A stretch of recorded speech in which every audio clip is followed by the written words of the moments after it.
Greetings from Tokyo, my dear friends. This is Daisuke, and I very much hope that this video finds you well and in very good spirits wherever you are in the world. And today, if you don't mind, I would very much like to continue on with our journey, our discussions, our discoveries, and our explorations with respect to the recent releases made by the Criterion Collection during this year of 2022. That brings us to a title which has been released by the Criterion Collection, designated at spine number 1134. This is a work that is from the year 1980. The name of the filmmaker is Martin Scorsese, and the name of the work is Raging Bull.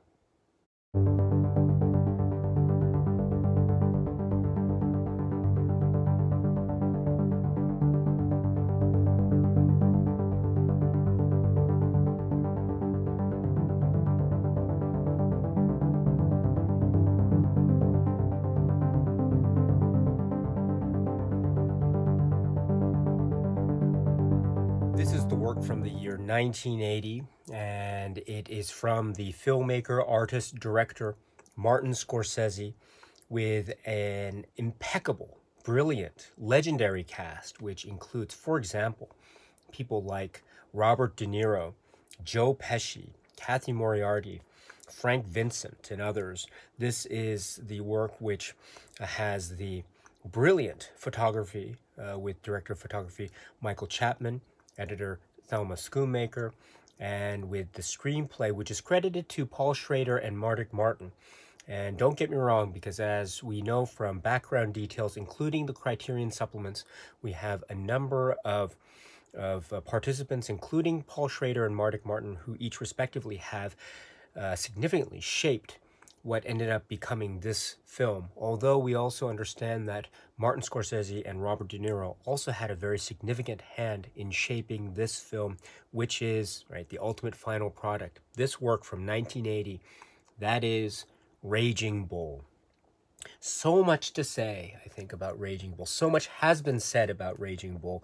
It has been the subject of much critical attention and care, analysis, interpretation, and the like. So it is a film that has very deservedly been in the spotlight for many years since its initial release, and it still continues to shine oh so brightly thanks to many things that continue to celebrate its legacy, such as this great release from the Criterion Collection earlier this year. So we'll talk a little bit later in this video about what we can find on this wonderful release from Criterion, including the supplements, including some comments about the 4K presentation, because this is the 4K UHD plus Blu-ray combo edition that I have here on the table. But before we go any further with that, I think we can focus our attention, as we do with these discussions.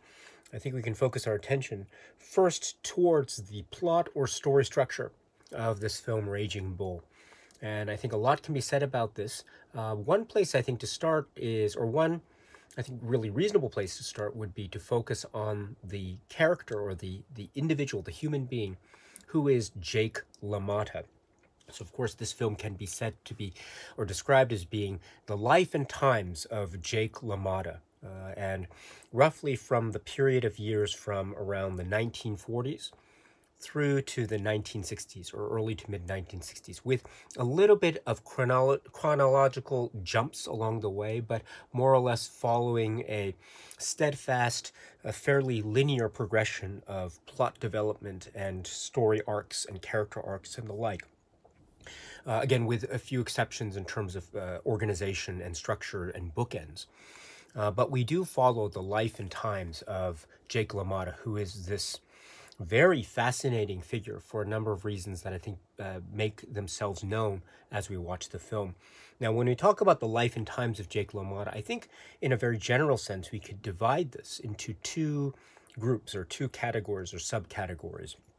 One being the times, or the profession, or the sort of professional arc, if you will, of Jake LaMotta, who is a professional fighter. He is a boxer, middleweight class, And so during this time of the 1940s into the 1950s. And so this film charts various points along the way of his fascinating boxing career, including recreating a number of those historical matches, historical bouts that he had along the way. Not every single match is recreated for purposes of this film, mind you, because we understand that Jake LaMotta's actual boxing career is very vast and very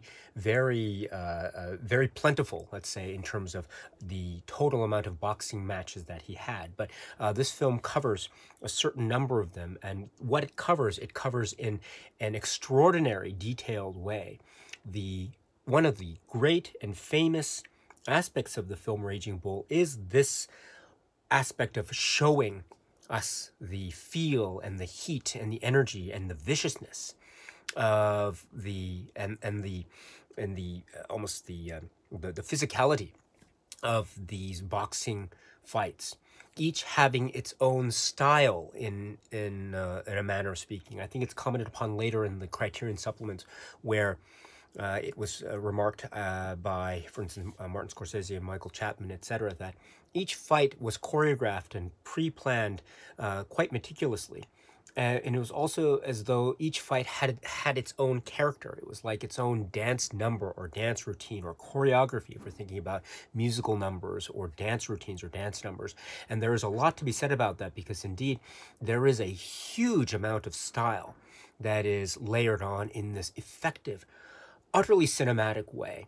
And that is also meant to show the dizzying heights and the physical prowess and the physical harshness of the fights as we feel them through the body and soul, in a manner of speaking, of Jake LaMotta as he's experiencing them. For example, some of the fights that we see most remarkably, and this is just one of many examples, of course, is the number of bouts he had with Sugar Ray Robinson. And so this becomes a type of character or plot arc, if you will, because of the number of fights that he had, as well as the progression, as well as how that paralleled or mirrored a number of the events that we see depicted in this film about the life of Jake LaMotta. Not just the fights of Jake LaMotta, but also the life of Jake LaMotta. Although one can say that maybe fights and life with regard to Jake LaMotta's story as set in Raging Bull, maybe they tend to blur and blend and creep into each other, in a manner of speaking. We'll get to that a little bit later. But before we move on, the fight sequences are absolutely spectacular. And we feel, as I say, the body and soul, the blows, the hits. And they are also done in a way that sometimes seeks to show us these feelings and emotions in a heightened way. Not necessarily in a documentary or quasi-documentary way, but rather in a way that is heightening the drama, that is elevating it beyond quote-unquote reality and into a realm of almost, say, fantasy, if you will. And so that lenses and physical spaces are employed to stretch out space, stretch out time, and the lights and the frenzy of the crowd sometimes is included, sometimes it's excluded. Sometimes in the soundtrack we hear animal noises to remind us of this almost elemental nature of the fighting that we have here, as well as also the type of self-inflicted punishment that is part of, say, the path or the journey of Jake LaMotta in a psychological, emotional, or spiritual sense, as one way of interpreting these fights, a la the context of Jake LaMotta's life as his life begins to unfurl and unravel and indeed crumble. And we see perhaps one way that he deals with his own psychological issues is trying to figure them out via himself or attacking himself by process of encountering these fights. And so with that possible interpretation, that's one way, again, to show us or to remind us just how physically intense these fights are. And they seem to be stretching reality in a way that is utterly effective. Cinema style is applied here with great grace and great skill and dexterity, and in a way that is shocking and suddenly thrilling, and we are edited out into different areas. The camera speed, the film speed is all employed. The sounds and the smoke and the flames and the flares and everything, including the performances as well, combine to create these ferocious, no holds barred and utterly cinematically poetic, and indeed in that way beautiful sequences in this film Raging Bull. And this is one of the highlights, as we know, is how the sports aspect, the boxing aspect, is employed. But that's not all, of course, because we also have the life of Jake LaMotta being portrayed here. And that's another way to show that, again, part of the boxing sequences and the effective nature of it is the performances, in particular Robert De Niro, who is who portrays Jake LaMotta. And we see also Robert De Niro's performance highlighted with such deftness and style, and in a magnificent way, when we see the various events of his life unfold in parallel or perhaps in contradiction to his boxing lives. And so what do we mean by this? The life of Jake LaMotta as depicted in Raging Bull. For instance, we have his relationship with Joe Pesci character, one of the important, critical relationships that anchor this film, that between brother and brother. And they have a deep personal relationship that is familial. They also have this relationship that is steeped in boxing, in terms of managing, in terms of training, in terms of a type of partner to Jake LaMotta. While not always seeing eye to eye, sometimes there are a number of clashes. A lot of time, perhaps, there are a lot of clashes on a professional front and indeed on an emotional front. Dealing with, for example, not least which, the influence of the mob, the criminal underworld, as represented by characters like Salvi, the Frank Vincent character, and etc., trying to resist the urge to follow that path. Instead, Jake LaMotta is showing that he wants to go his own way, be independent. But in this world of boxing, in New York in the 1940s and 1950s, etc., that can only take you so far. There's also an element of a type of diplomacy, a type of political intrigue, in a manner of speaking. Knowing the right people will get you a shot at the title, but not playing your cards right means that you might not get that title shot that you might otherwise deserve. And so this might be also part of the frustration and part of the life story that we see depicted in the context of the personal life as it blends over into the professional. And Joey and Jake LaMotta, their relationship, the Joe Pesci character and the Robert De Niro character, their relationship is so key to this. And the ups and downs of this, the heights and depths of this relationship is truly an emotional roller coaster in the most positive sense of that term. The moments between these characters, when they hit you, they really hit you. And that force of emotion, that just, it's like a wave that rushes over you as you watch the film, as I watch the film, and it becomes so intense, so absorbing, and so, yes, so moving indeed, in ways that are almost, that makes one transfixed and also transcends the otherwise, quote-unquote, ugliness of the world that is being depicted. Because, again, another way to, or another thing that we are reminded of as we follow the life and times of Jake LaMotta, and indeed other characters that we see in the film, but Jake LaMotta is not always the most sympathetic character, especially when we see these progressions of say, plot or points of his life and his biography, in a manner of speaking, as depicted here. So in that way, we see the quote-unquote ugliness of the world, the ugliness of the character, and the faults and the shortcomings. And indeed, when those shortcomings are highlighted, sometimes we see things that are quite despicable and quite wrong. But in that, or amongst that, or notwithstanding that, there is something that happens that transcends that type of level of quote-unquote ugliness. And we begin to have the sense of connection and sense of understanding, and indeed sense of emotional connection, and being absorbed in that way, which is one of the great powers of this film. And that is due to many reasons, one of which being the way in which the core emotional relationships are developed and shown and depicted. And we have many things to thank for that, one of which being the brilliant performances by, for instance, Joe Pesci and Robert De Niro on that front.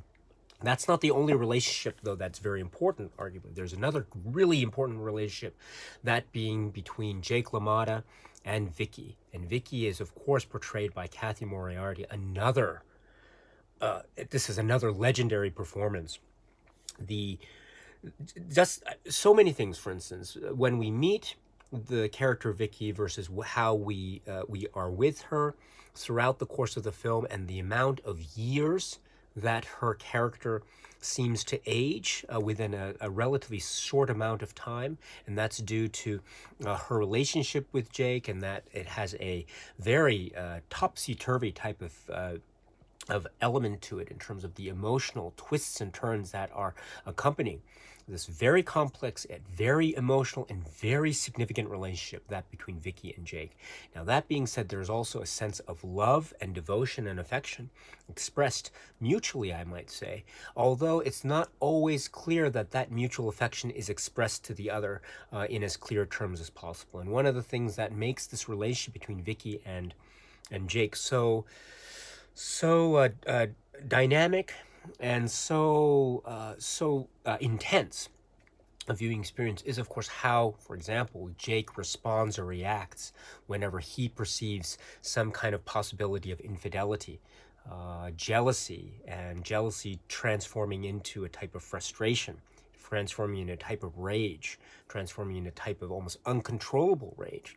And how does that play itself out? Sometimes it might play itself out, again, in parallel, in the way he expresses that rage and frustration and anger, and also directing it outwardly and also inwardly when he's fighting in the ring, and or sometimes that rage and aggression and anger, again, both expressed maybe inwardly, but also expressed outwardly. Sometimes that takes shape in a frightening, horrific way outside the ring as well. And this is where the relationship between Vicky is very important. This is also where the relationship between Joey is very important. Also between Vicky and Joey as well. That becomes very important. So, the life and times of Jake LaMotta, how we view it, how we see it, and how it plays itself out in this grand sense, this sense of cinematic style, operatic leanings, heightened realism, or almost leaps into a type of subjective fantasy, using all the styles of camera and editing and film stock and black and white photography and color photography as well, and the like, to create this sense of a reality beyond reality that is in the realm of the subjective, a type of emotional and psychological complex nature, while at the same time showing us the gritty nature, the period details, the historical landscape, the way in which the environment transforms from the 1940s to the 1950s into the 1960s. All these little period details add a sense of balance and scope and depth, and indeed purposely applied poetic contradiction, which I think adds to a sense of dynamism, adds to a sense of feeling absorbed, and adds to a sense of the overall scope and sweep of the film. It just sweeps over you as you watch it in this majestic way, really majestic way. Now, I have to say, too, that I mentioned a little bit about the performances here. The performances of the actors here they are the stuff of legend. You have and we'll talk a little bit more about this when you get into the supplements, but we have, as I mentioned, the great performance by Cathy Moriarty. There are so many iconic moments here, and so many personal favorite moments of mine regarding her performance here. And she handles herself with a sense of nobility and grace, despite the chaos and storms that seem to be erupting, say, around her, maybe even within her as well. Cathy Moriarty's performance, Joe Pesci's performance, which is this, it is this such a kind of likable turn that also has this this almost sharp, quite almost violent wit about it, and also he has bursts of emotional outburst, right? And it comes through in some really classic moments in this film, and you can tell that he also has a way in which he expresses his passion, the intense passion that he has, the intense feeling that he has, both in a positive way and perhaps in an adverse reactionary sort of way. And that becomes part of, again, the dynamic nature of the performance of Joe Pesci. Wow, what a performance this is. And then we go to Robert De Niro. Now, Robert De Niro's performance here is, as I say, the stuff of legend.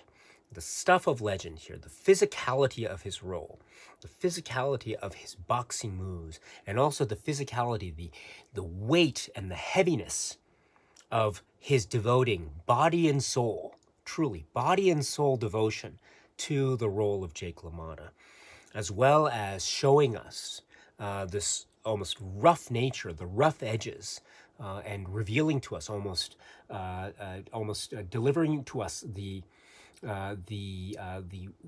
faults and the ugly nature of Jake LaMotta, one could say.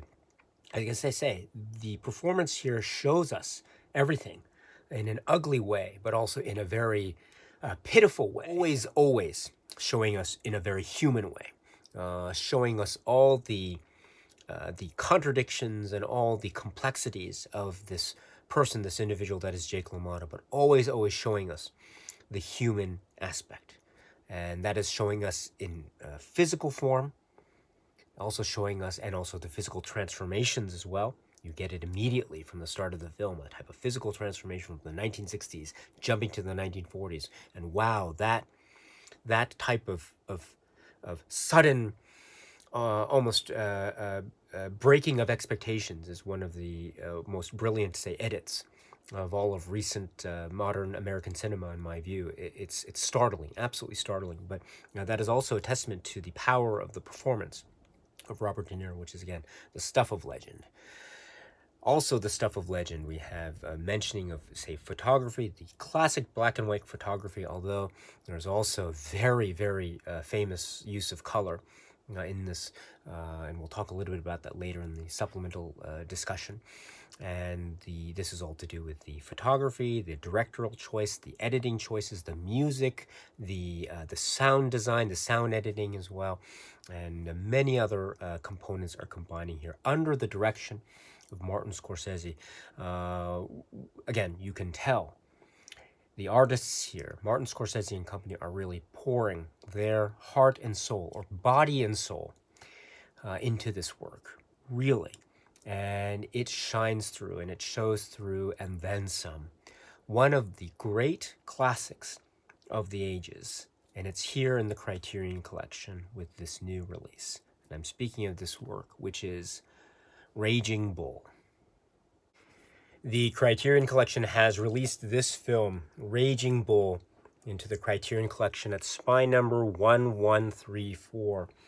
On this, which on the table here is, I was very fortunate to have been able to purchase this, which is the 4K UHD plus Blu-ray combo edition. So it has two discs, one for the 4K presentation, or the 4K UHD disc, and one for the Blu-ray presentation disc as well. So we will speak a little bit about those in a moment, but before we do, I should point out too that this is not the first time that the film has emerged in the Criterion Collection. It had been a Laserdisc back in the day. Sorry for my poor presentation skills right there, but this is the Laserdisc, or one of them anyway, at spine number 120 in the Laserdisc catalog. But now we have a triumphant return of this work, Raging Bull, another Scorsese work, now in the Criterion Collection DVD, Blu-ray, 4K UHD, physical media catalog. And speaking of the presentation, I should point out that I've already taken the liberty of removing the booklet, the staple booklet of this Bravo. I'm a big fan of the staple booklet, and this is one of the best ones out there so far. But on page 42 of the booklet, it says, about the master. Raging Bull is presented in its original aspect ratio of 1.85 to 1. Approved by director Martin Scorsese, this new master was created in 4K resolution on a laser graphics director film scanner from the 35mm original camera negative. The original 2.0 surround soundtrack was remastered from the 35mm 3-track magnetic track. Please be sure to enable Dolby Pro Logic decoding on your receiver to properly play the 2.0 surround soundtrack. On the 4K Ultra HD disc, the feature is presented in HDR, high dynamic range. On the Blu-ray, it is presented in high-definition SDR, excuse me. Let me say that again. On the Blu-ray, it is presented in high-definition SDR, standard dynamic range. So, I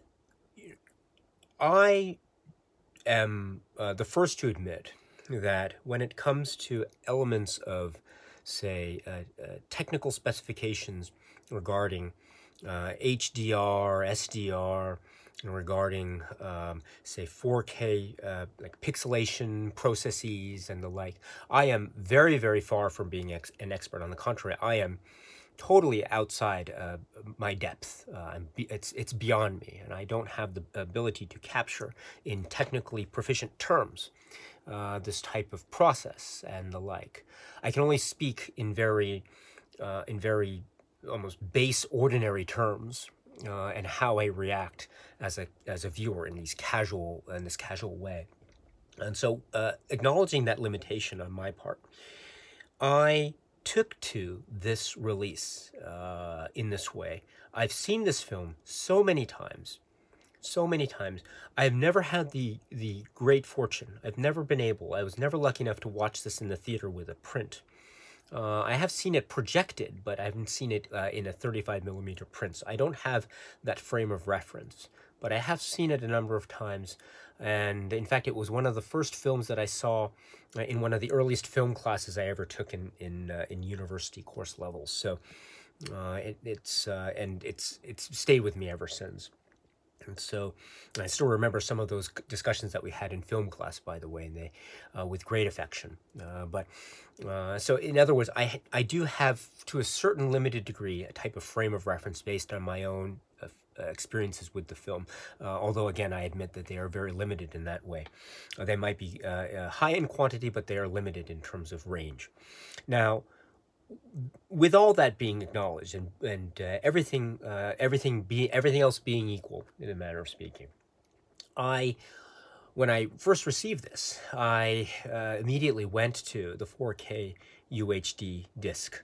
I have a player that's in another room, and I played it, and it on the television there. And all the while, I was so struck.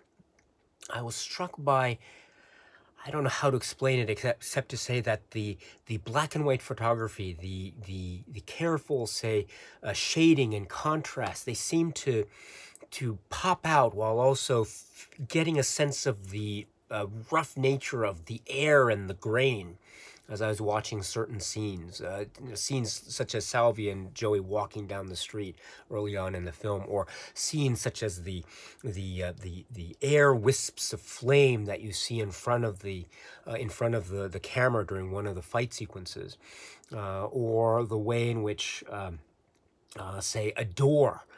You see little bits of the side of the door as a character breaks it down, and you see the shards of the little pieces of wood. I mean, it's that clear in terms of the contrast. So the detail is so fine, and such to say that there were moments that I could swear there were details that I was never able to recognize before in any previous viewing. That is also true in terms of the sounds. The soundtrack of this film is very important, and we'll talk a little bit about the soundtrack and how that's important in more of the supplement section discussion. Excuse me. And Frank Warner's incredibly important work with this work. Thelma Schoonmaker as well, but Frank Warner's sound design and sound editing work. Some of the sounds that came across in the soundtrack as I was listening to the film on the 4K UHD disc, they were things that, again, I was almost like I was listening to them for the first time. I'd seen this film so many times, but it was only during this viewing that I began to recognize some of these details that made this viewing such a fresh experience for me. And I was so taken with it that, you know, I'm usually not one to try to say overemphasize 4K UHD over Blu-ray or DVD format. You know, I always want to respect the format choices of you, the viewers, and my friends, right? Because each of you I know has different, say, needs and different situations, and also different approaches to your own, say, cinema journeys. And so I really respect that very much. And so I don't want to sound what I'm about to say. I don't want to sound like I am I'm saying that you must get one format or the other. I don't want to say that. I don't want to go that far, but I will go as close as I can by saying that the 4K UHD experience that I had with this release for Raging Bull was one of the most incredible that I've had in my own encounters with the format. This could be one of the best 4K UHD experiences that I've had so far in my physical media consumption cinema journey. I am so impressed with this. And I had those feelings, and I went to the Blu-ray, and I watched the Blu-ray as well a number of times, and I was so taken with the Blu-ray as well. So if you get the Blu-ray, you're going to get a stellar experience, don't get me wrong, and you have the wonderful way in which, again, contrasts are applied in a way that you can spot these details that for people like me, who again, you know, I'm not such a sharp, keen observer when it comes to details, but so a presentation like this really helps someone like me to spot certain details or catch certain details on the soundtrack that I might not have caught before. And those are examples of how this is such an overwhelming experience for me. It felt like that for me on the Blu-ray as well, and it really felt that way for me when I watched the 4K UHD experience. So hats off. My hat's off. My glass is raised, and I would stand up in the crowd and scream, "Bravo, bravo!" Throw flowers on the stage, that sort of thing, towards the Criterion Collection, towards Martin Scorsese and company, who were able to bring together their efforts to provide this release. This is really one of the best I have ever encountered in this. And again, I'm speaking that from my own amateur and limited vantage point when it comes to the technical specifications of 4K. But be that as it may, from my own vantage point and my own experience level, this is one of the best. And it could be up there as being one of, if not the best experience I've had so far with the 4K format. So, wow, what an experience this was. What an experience this was indeed. But now we must go to another stellar point of this release, that being the supplement section of this release, Raging Bull. And as with, well, before we go into the supplement section in their own separate subsection of the Blu-ray disc, let us first talk about the important block of supplements that we find here in the category that we call commentary tracks. So we have commentary tracks that are included. We have not one, not two, but 3 commentary tracks here that are included. These are commentary tracks, each of which has been made available in previous non-Criterion releases, or in fact Criterion releases, as we'll mention momentarily, because we've had a number of non-Criterion releases in the past, DVDs, Blu-rays. We've also had the Criterion Laserdisc, which is what I was referring to now. But in any event, we've had these 3 commentary tracks in whatever format, whatever release that we're talking about. Those 3 commentary tracks are the first one from 1990 with Martin Scorsese and Thelma Schoonmaker. And we have the combination of these two, again, the partnership between these two is, I mean, I've used this phrase before, but I'll say it again, the stuff of legend. I mean, much has been made about, say, the great collaboration, deservedly so, say, between Robert De Niro and Martin Scorsese. I would say also that the great collaboration between Martin Scorsese and Thelma Schoonmaker is one of the most legendary aspects of this, and so we have the combination of their 2 voices combined here to form this now classic commentary track from 1990.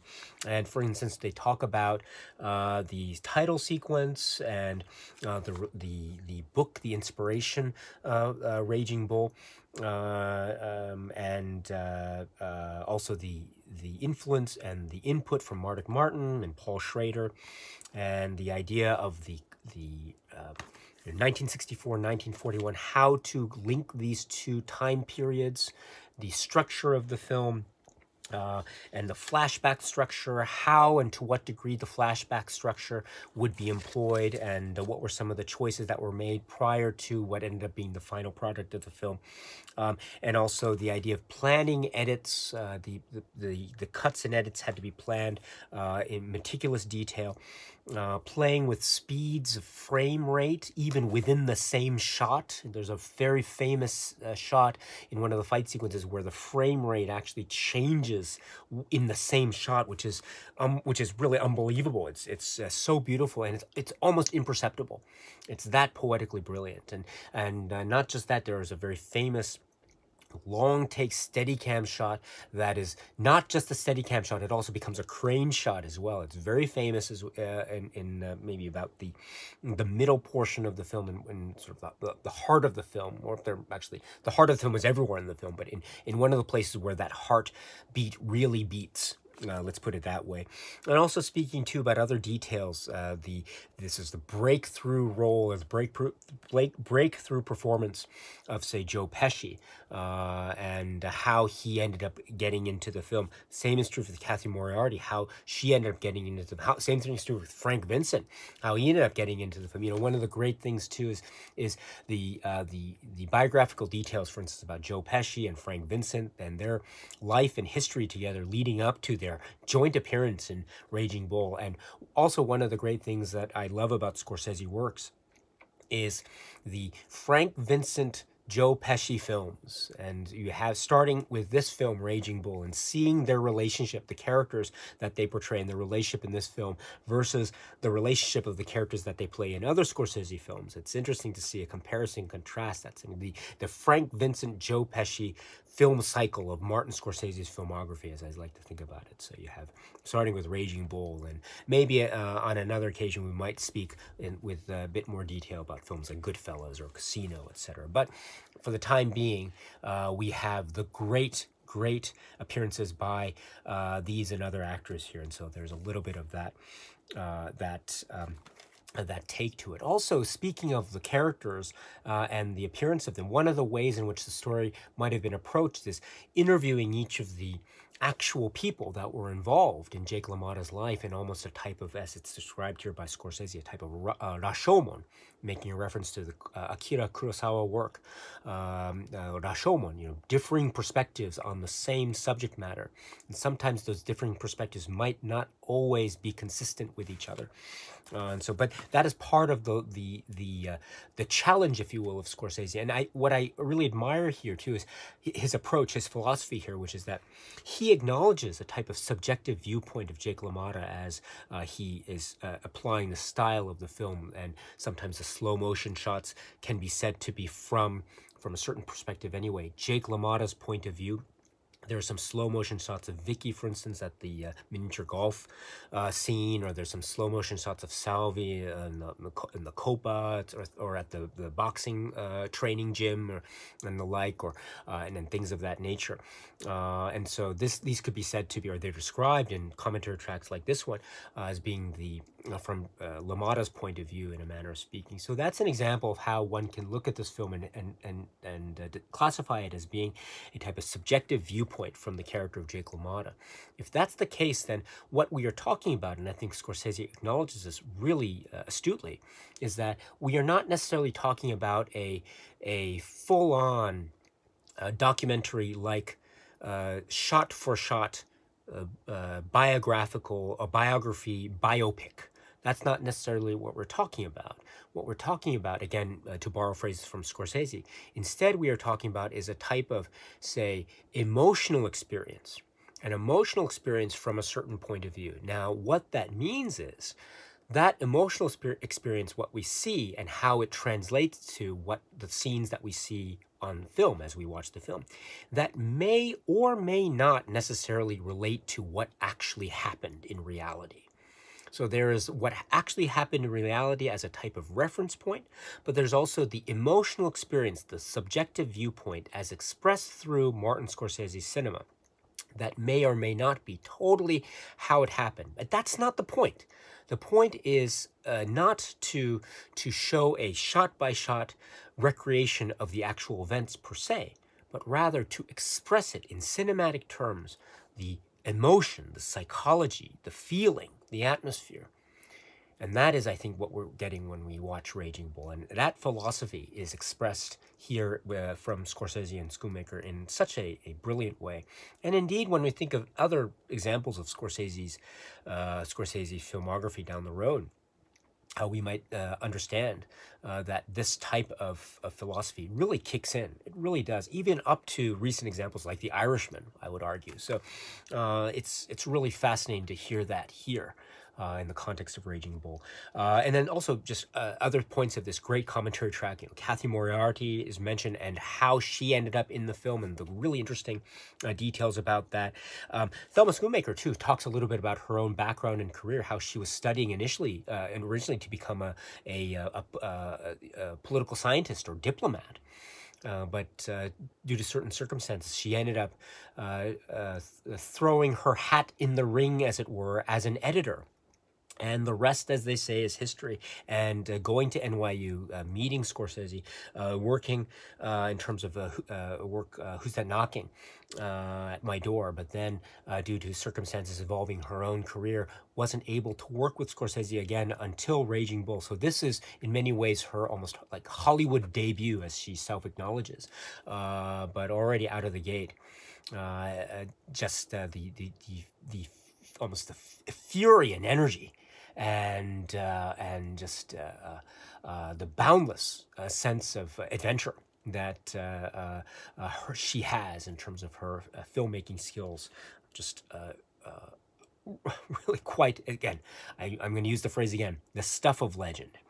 That's not all, of course. They're also talking about Frank Warner, sound editor, the unnatural sounds that are used, the animal sounds that are employed, the echoes, and how this is also showing a type of elemental nature, fundamental nature to a lot of the fighting boxing scenes, etc. I could go on and on here. The fight scenes, a Michael Powell reference, Matter of Life and Death. I'm sorry, not Matter of Life and Death, although that's one of the important ones. The Life and Death of Colonel Blimp, excuse me. And also the idea of there's the weight, the heaviness of the weight of Robert De Niro and his performance. There's a very famous scene involving incarceration that is detailed, and also various alternatives that could have occurred, etc., and the like. So the paranoia and the slow motion and the guilt and the angst, that's all expressed here. The Steadicam shot, etc., and the whole movie section in color. I could go on and on about that sequence. That is such a important, iconic role. So important, in fact, that Criterion uses the whole movie sequence as the basis for its menu. Its disc menu, so along with the Mascagni music, which is employed there with such beautiful effect, by the way. But in any event, I could go on and on about this. But I should stop myself because there are two more commentary tracks. But here is the first one, the classic one from 1990 with Thelma Schoonmaker and Martin Scorsese. But that's not all, because then there's a second commentary track, which is described as being from 2004, the MGM commentary track. And this is with Michael Chapman, the director of photography, Robert Chardoff and Erwin Winkler, the producers, Sis Corman, casting director, Robbie Robertson, Teresa Saldana, John Turturro, and Frank Warner. Robbie Robertson, music consultant, John Turturro and Teresa Saldana, actors. Teresa Saldana playing the role of the wife of Joey, and then John Turturro mentioning a very brief appearance that he makes, and he recognizes himself. It's there when he appears, uncredited, I understand. And then Frank Warner, the sound editor. And so each of them, they're edited together in this excerpted way, but when their parts come up in the film, that's when they show up. I think a lot of times we have Michael Chapman, the director of photography's comments, I think very reasonably so, because his comments on the photography choices are very, very fascinating indeed. You know, and also Robbie Robertson, and also the musical choices that are made, and there's a really fascinating anecdote that Robbie Robertson makes about a certain recording that Martin Scorsese insisted upon, but that recording was somewhat rare or difficult to find. And when the recording was actually found, it was found to be damaged. But after much search, it was determined that they had to work with this damaged recording and try their best to fix it from a technical vantage point, using what Robin Robertson refers to as VSO, variable speed oscillator. So that is a very interesting anecdote, and goes to show just how far these artists are willing to go for the sake of their art. Wow, wow, brilliant stuff. And also Michael Chapman, going to the photography discussion, talks about, say, frame rates, FPS, choreographed fight sequences, black and white and color, and the way in which the home movies needed to be treated in order to get that home movie feel. The film had to be scratched by Martin Scorsese himself. So, and Sis Corman, she's speaking to here about the casting choices, working with Robert De Niro, working with Erwin Winkler, and also people also sing Sis Corman's praise as well in terms of how encouraging she was, how supportive she was, and also how much of a friend she was to many people, including Robert De Niro here. So this is wow. Teresa Saldana, who when she's appearing on screen, there's a particular scene in Raging Bull involving people in the kitchen, and talking about weight, and also talking about another fighter named Gennaro. And it's one of my favorite scenes. It was remarked upon in the other commentary track too. It's one of these scenes where it's so almost confusing as to how Joey's trying to explain why this fight has been set up the way it is. It's the scene where it's, if you win, you win. If you lose, you win. Either way, you win. So you sit back and think, what does that mean? I have no idea what's going on. It's very confusing. But that's one of the great things about the politics, if you will, of the boxing world of that time. So that's the Gennaro fight scene discussion. And Teresa Saldana appears there. And there's an anecdote that she mentions about how she was encouraged to say something during the scene, but it wasn't necessarily planned or something, which is why when she says what she says, her character says what she says in the scene, the camera is not fixated on her at that particular moment. It's fixated actually on Joe Pesci's face. And she mentions in the commentary how that was almost like an impromptu moment. And it's so brilliant too. And it's also the fact that she said that line, and that caused a type of rift to occur. It was kind of an emotional high point or low point, depending on one's point of view, an emotional beat.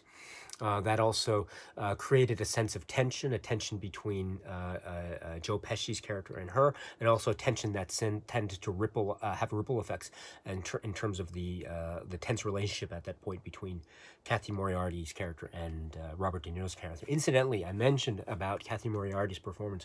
One of my favorite aspects of Kathy, one of the examples of why I think her performance is great, is in this scene.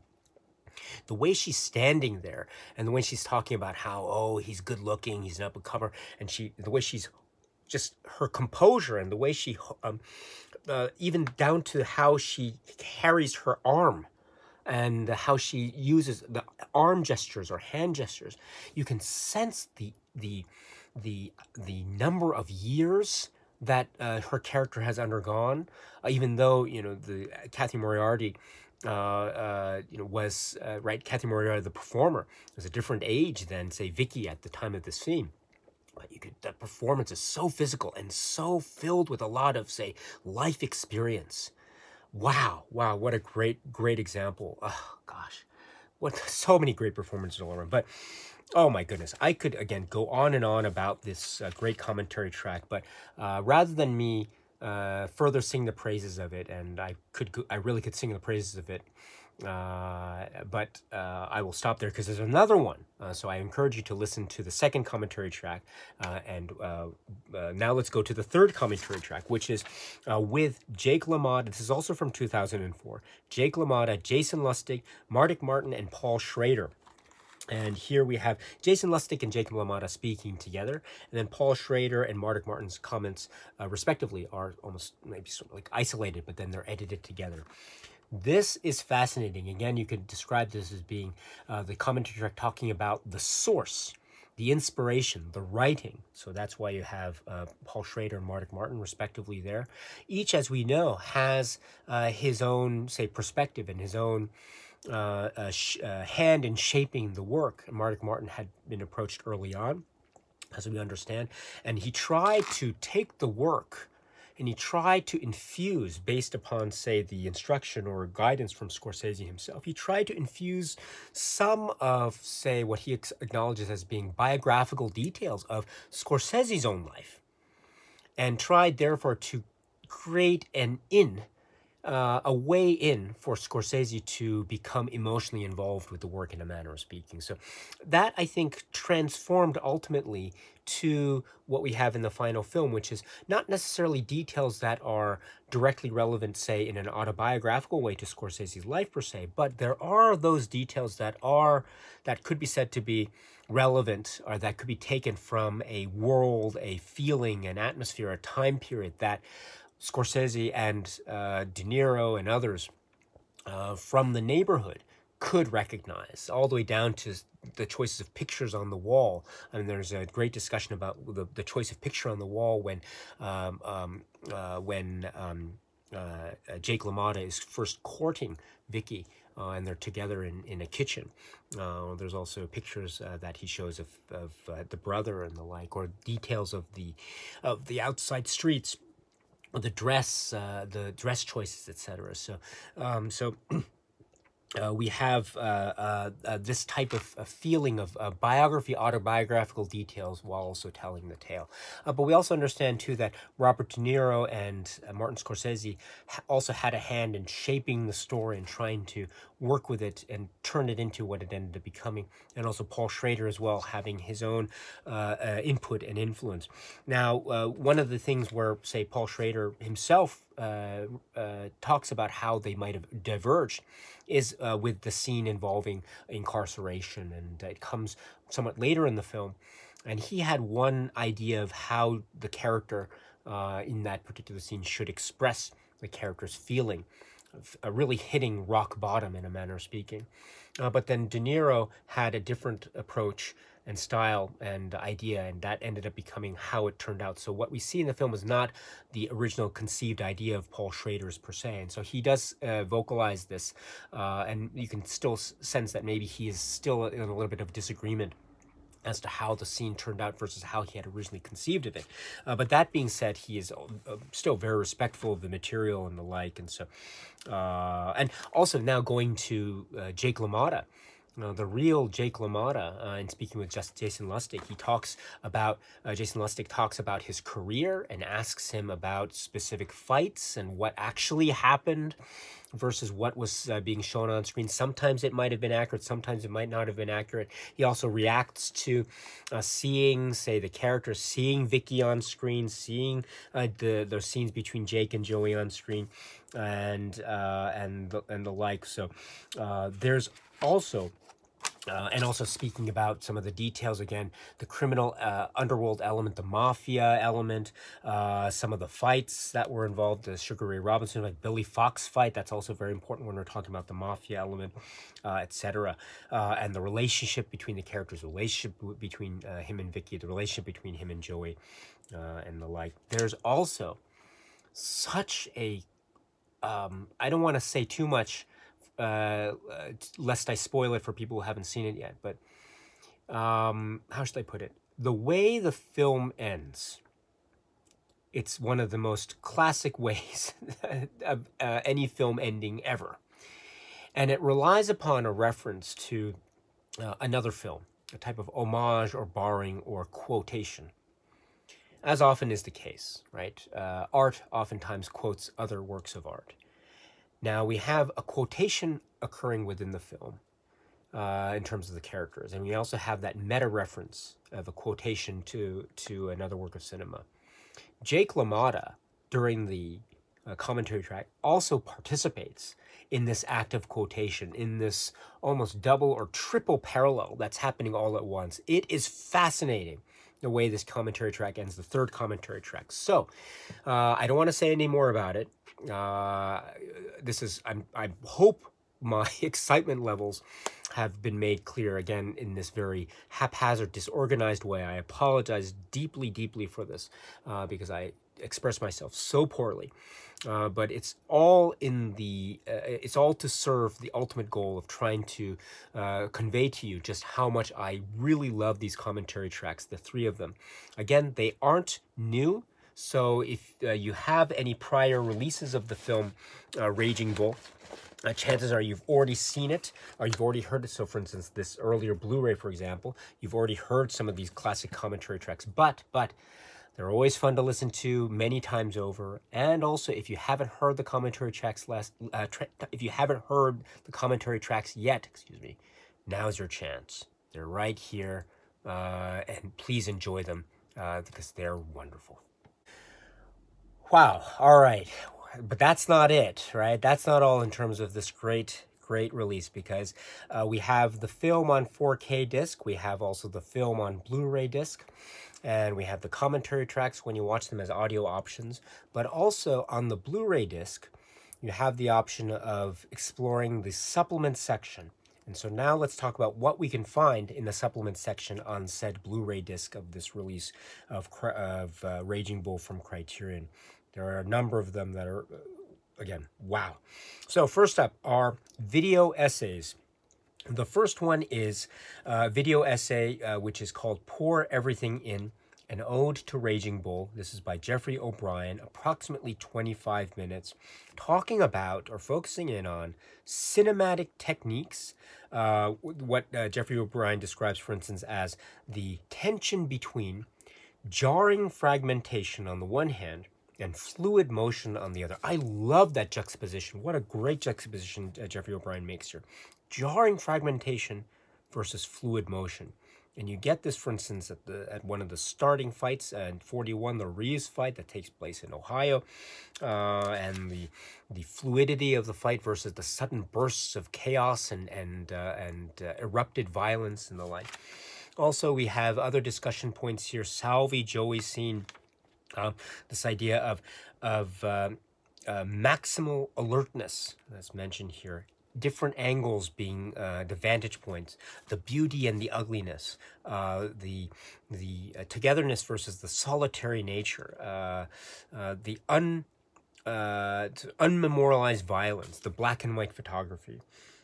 Here we have many points that are well-spoken, well-stated, to combine with the video essay montage technique that makes video essays, I think, so alluring.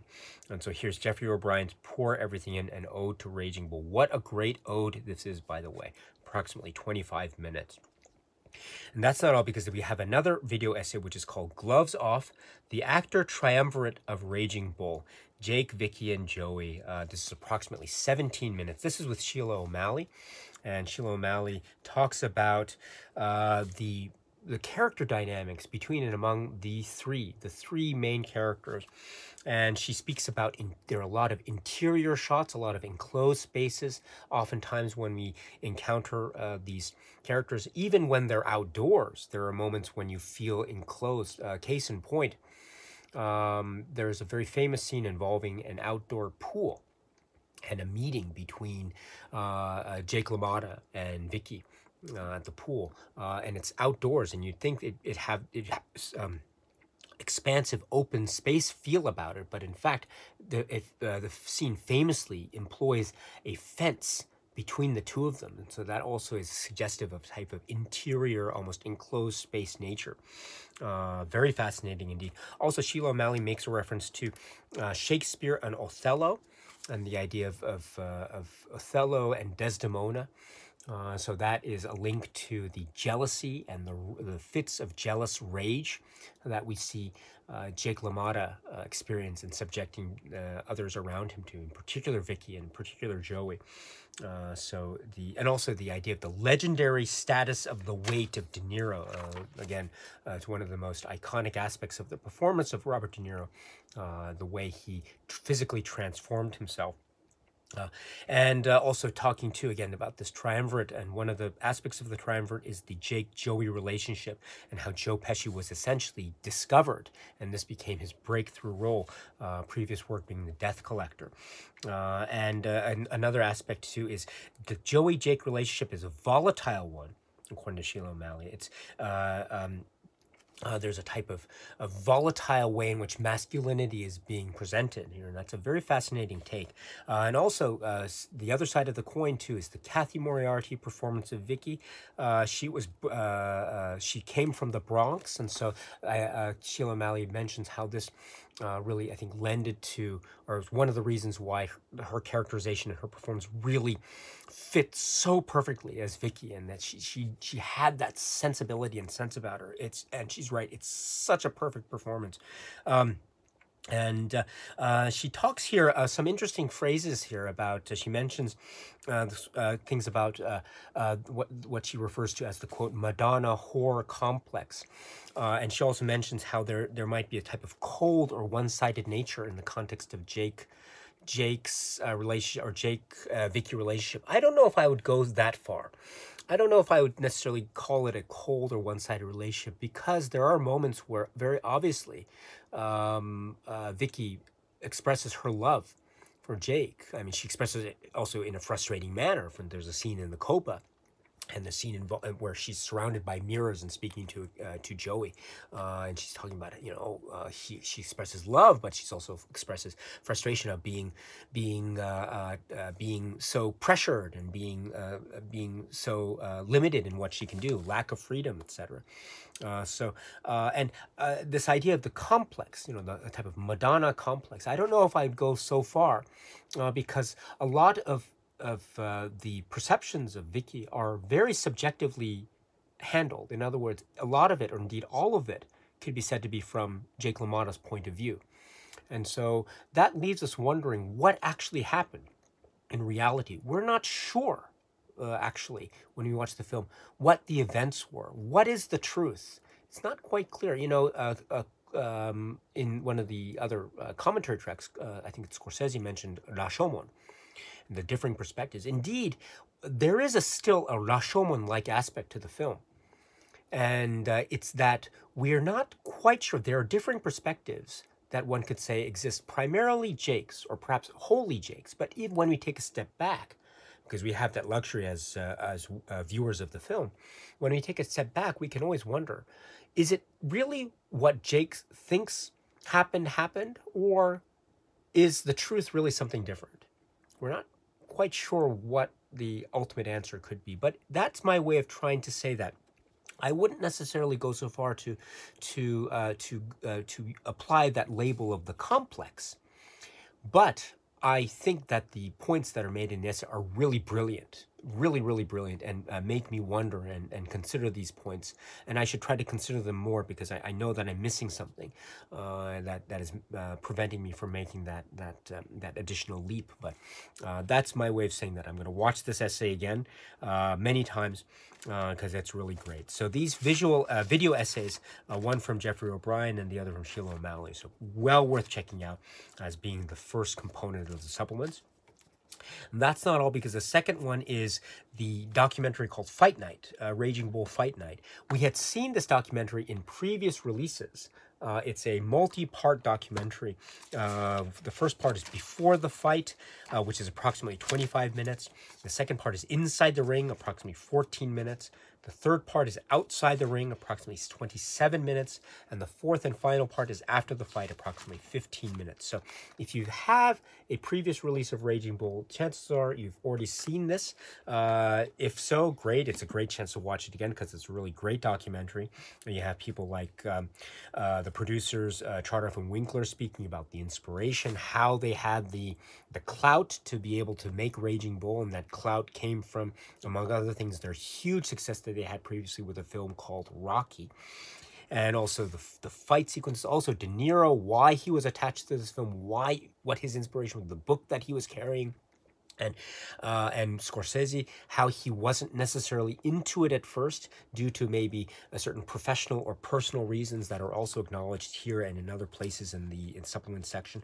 Martin is also mentioned here, and also the idea of what Paul Schrader's contribution was, the introduction of a type of focus on the siblings, the brothers, which is, again, we talked about it before, but that is one of the core anchors of this film, is the relationship between Joey and Jake. So well done for being able to mention that. Also the quote-unquote non-actors, the non-professional actors. Scorsese mentions here about how he was criticized from actual professional actors about how he ended up having non-professional actors in many of the key roles here. So that is a really interesting anecdote, by the way, about, and it's also a reminder of the non-professional status, officially speaking, of a number of the participants. But of course, that didn't get in the way of the breakthrough, mind-blowing, brilliant genius performances throughout. So very fascinating indeed. So that's the first component. The second part is talking about the black and white photography, designing the fight, the meticulous craft, the choreography, the music combination. Thelma Schoonmaker here, Michael Chapman. There's a funny anecdote involving Brian De Palma as well, so that's great. The third component, outside the ring, is talking about aspects of religious imagery that's used. The home movie section, I mentioned this before, the color section here, which is so striking in so many ways. And also talking about, there's a fight sequence, not inside the ring, but outside the ring, that is very significant. I'll just leave it at that. There are other fight sequences outside the ring that have a real frightening physicality to it. Let me just describe it that way. Also, again, mentioning the idea about gaining the weight, talking about De Niro's performance, and also the dedication of someone very important to the lives of Thelma Schoonmaker, in particular Martin Scorsese, that's Haig Manoogian. So, and then the fourth part, after the fight, Frank Warner. Sound editor Frank Warner. Now, I mentioned too, Frank Warner was part of one of the other commentary tracks, and his contribution is so important. I mean, Thelma Schoonmaker and Martin Scorsese emphasize how important Frank Warner's contribution is, and get that here as well. One thing to keep, one detail that's so great here that I was reminded of is, not only was Frank Warner so instrumental in applying sounds, also in applying silence. There are some key moments in Raging Bull where silence is employed so effectively, and I think Thelma Schoonmaker makes a point about how this was a real big learning point for her, how Frank Warner taught her and Scorsese and others how to use silence. And wow, that is very profound. And then, of course, adding the music too. The music is very key. The soundtrack, the score. I have the multi-disc CD soundtrack to Raging Bull. It's one of the best soundtracks I was able to. If you can get that soundtrack, by the way, I strongly encourage you to get it. It's great, really great. This is the multi-part series making of documentary Fight Night. Again, it's great to see it carried over into this Criterion release, so it'll a chance for those who haven't seen it to watch it, because it's really great. So please check it out if you can. All right, that's not all, because then we have the supplements that are called Martin Scorsese and Robert De Niro. The first called Marty and Bobby, from 2010, approximately 13 minutes. This is talking a little bit about the career, the collaboration between Martin Scorsese and Robert De Niro, talking up to talking about Mean Streets, Taxi Driver, New York, Raging Bull. A lot of emphasis here about Raging Bull, King of Comedy, Goodfellas, Cape Fear, and then Casino.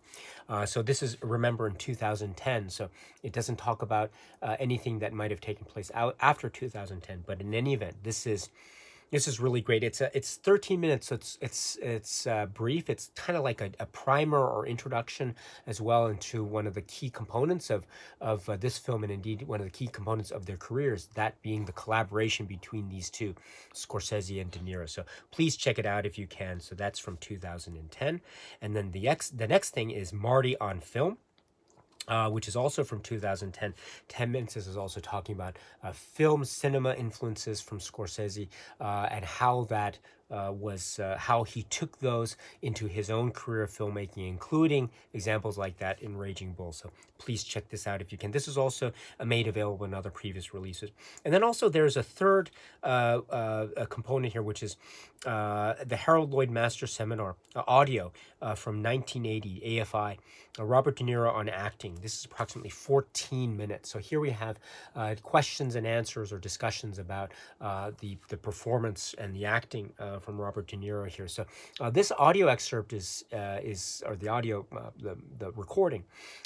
I understand that the first two were made available in past releases, but not the third. So overall, a great combination here. This is, again, under the label of Martin Scorsese and Robert De Niro. So the collaboration, one of the key collaborations of modern day cinema. We get some glimpses and details of that. So please check out these three subcomponents of this overall general component in the supplement section if you can.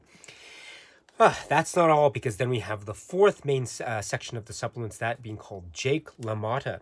And here we have Jake LaMotta, first being Jake LaMotta. There's it's kind of from 1990, approximately 5 minutes. And here we have a sort of interview with Jake LaMotta, as well as some actual footage introduced as well, talking a little bit about the film, talking a little bit about his career in fighting and perspective, Sugar Ray Robinson, etc. So that's one component, approximately 5 minutes. We get a little bit of Jake LaMotta, or not a little bit, quite a significant amount of Jake LaMotta in the third commentary track of the audio options. But now we get Jake LaMotta featured here in this 5-minute clip, or this 5-minute supplement. And then the other supplement we have is Remembering Jake, 10 minutes. This is for a 2010 mini documentary of an event of the Veterans Boxers Association of New York. And here you have many people who are either fighters from the time, or maybe family members of fighters from the time. And they each reminisce and recall and give anecdotes about the times and the times that are the subject of the film, you know, the 40s, 50s, into the 60s, including stories and anecdotes about Jake LaMotta. And they sing the praises of Jake LaMotta. There's so much respect in the room for Jake LaMotta and his role in the boxing industry and his impact on the sport. And so this is really great. You know, I understand that this second supplement was found in previous releases as well, so it might not be new for everyone, but it's worth checking out all the same, or rechecking out as the case may be. So it's really great. Again, getting a sense of Jake LaMotta, the man who is at the heart of this particular work, Raging Bull. That's not all, because the next section of supplements is Cathy Moriarty and Vicky LaMotta. And this is described as being from Belgian TV in 1981, circa 1981, approximately 7 minutes. So this is a type of sit-down interview with the two, Cathy Moriarty and Vicky LaMotta. Again, Vicky LaMotta being the real-life person upon which Cathy Moriarty's performance for Raging Bull is based. And so to have these two women here speak from their own perspectives. Vicky LaMotta, of course, from her own life perspective, and Cathy Moriarty from her own life perspective, and of course with Raging Bull, the film being one of the points of discussion. This is really, really fascinating to see the two people sitting together like this, and we have the comparison. Again, one of the fascinating aspects of watching a film like Raging Bull is to see what the performances were in the context of who the actual people were and what they looked like and their appearances, etc. So here's another great example. Cathy Moriarty and Vicky LaMotta. Wow. So please check this out if you can. This is approximately 7 minutes. This is really, really great. And then the supplements then conclude with the trailer for Raging Bull. So we have here packed. This is so packed with information and material and supplements, and I'm so sorry. I get so excited just talking about it, because I was so excited to watch them and rewatch them. You know, we don't get everything that has ever been made for purposes of Raging Bull supplements. I mean, there are some supplements on, say, past releases that we don't get carried over into this Criterion release, but we get a lot of them. In turn, some of the supplements we find in the Criterion release haven't been made for any past releases as well, such as the video essays that I spoke about at the start of the supplement section, etc. But they might be found elsewhere. I'm not quite sure, but so I'm encountering them again. It's nice to have a collection in Criterion's release here. For instance, the AFI recording or the little piece on Jake LaMotta, etc. But for instance, the Veteran Boxers Association event, that's something that was found in a previous release. So. For some who have a lot of Raging Bull physical media releases before, you might find a lot of these supplements, things that you've seen before, the commentary tracks that you've heard before. But again, they're worth watching many times over, or worth listening to many times over. And if you're watching them for the first time, this is a great opportunity, my dear friends. So please check it out. Please take advantage of this wonderful, wonderful opportunity, again, as provided by the Criterion Collection. All right, so that's not all, of course, because we have this overall packaging and the look of this. This is in the plastic case. This is not a digipack, but a plastic case. Art director Sarah Habibi, Eric Skillman, designer Eric Skillman, and so it's based upon this image of Jake LaMotta, Robert De Niro. That's a kind of iconic image. I do like, I do also like the application of the font that's applied. It's hard to make out because it's a little bit small when compared to other parts of the image on the cover art design, but you can tell the Raging Bull font or Robert De Niro up the top there. And you can see a little bit of the font that emerges at the start of the menu when you put the disc into the machine. So it's really, really cool. So I like little details like that. So this is the packaging overall. One of the great highlights too is, once again, bravo. Throw my hat into the ring out of great respect for the people at Criterion for providing a staple booklet. Thank you so much. I love the staple booklet. Please, please, please. I know Criterion doesn't listen to me at all, because I'm just one person out of many, many, many, many, many fans and admirers of the Criterion Collection. But, I have to say it again.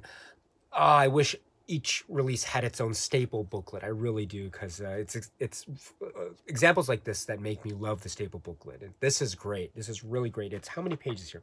45 pages. And we have 2 essays. American Minotaur by Robin Robertson and Never Got Me Down by Glenn Kenny. One of my favorite quotes, by the way. Never got me down. Anyway, okay. So the first essay, the Robertson essay, could be described to be focusing in on the themes and concerns of the work itself, Raging Bull.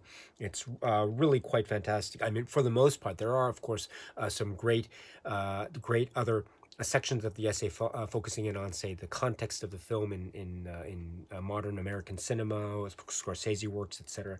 It is also focusing in on the film itself, and then the second essay, the Kenny essay, could be said to be focusing in on a type of Scorsese career and the makeup of this film and how it fits into the context of the filmography, etc., and how it is so important to Scorsese and De Niro and others. So I like that divide. There is some overlap and comparison, but there's also a way in which these essays have their own distinct qualities and characteristics, which is why the combination of the two in this great booklet, which also has great photographs, by the way, fantastic stuff. Look at this. Wow. Bravo, Criterion, for being able to do this. Again, I wish you could do this for every release, really, because when I see examples like this, I'm so over the moon. So once again, with the essays, please check those out if you can. The essays are magnificent, and they each have their own distinct qualities and aspects, as I'm trying to suggest. Of course, watch the film first. And then you can go to these essays, and hopefully watch the film many times if you haven't already done so. And then you can watch and read these great essays that are included in this wonderful booklet that's part of this wonderful overall presentation from Criterion. That is of the film Raging Bull, which is the 4K UHD plus Blu-ray combo edition that I have here. Wow, I'm almost out of breath. I feel like I need a glass of water, or two or three after this. But that's okay. I don't feel poorly about it. On the contrary, I feel invigorated and excited because we're talking about this film, Raging Bull. In many senses of the phrase, it's one of the best of the year. In my view, and also it's cause for celebration, a return of this work into the Criterion collection, thinking back to the Criterion Laserdisc days. It's another work by Scorsese, and what a work it is. It's considered a classic and legend for good reason. And it's releases like this that remind me when I watch the film and I examine the film, and I feel and I think about how the film affects me on this one-to-one relationship that I have, me the viewer via versus the film itself. I am reminded just how powerful a viewing experience of Raging Bull is for me, and to have this Criterion release with the 4K option and the format and the way the format's used, just to almost relive the film over again, in a manner of speaking, really made this release utterly tops for me. So, yeah. What else can I say? Let me end it there and say thank you very much for your time. I very much appreciate it. I'm so sorry for taking up so much of your time. I hope you can forgive me, but it really was, I had so much fun speaking today with you about this release from Criterion, which is the film Raging Bull. Okay, my dear friends, so that's it for now. And so until we meet again, please be happy and healthy and well. And please keep on watching a lot of great movies. Thank you so much, as always, for your time. I very much appreciate it. Stay strong, stay safe, and cheers.